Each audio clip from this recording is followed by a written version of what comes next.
Imana imbwiye buri muntu wese ukeneye igitangaza cyo fata ituro uze ukore ku birenge byanjye ihute vuba vuba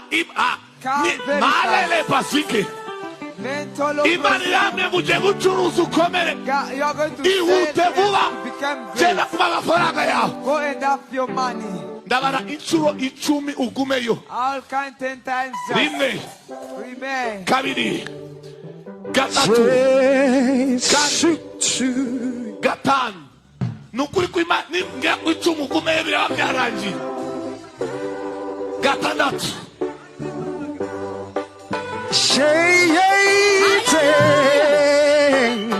Zalama legadosha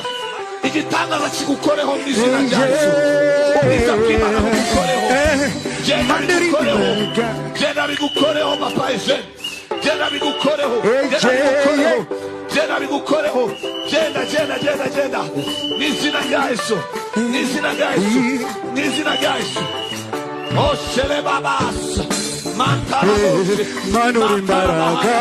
Razamba Dushaka Uw'ibyiringiro byaba kwizeye ni wowe buturo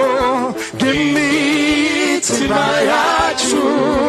ni wowe mashine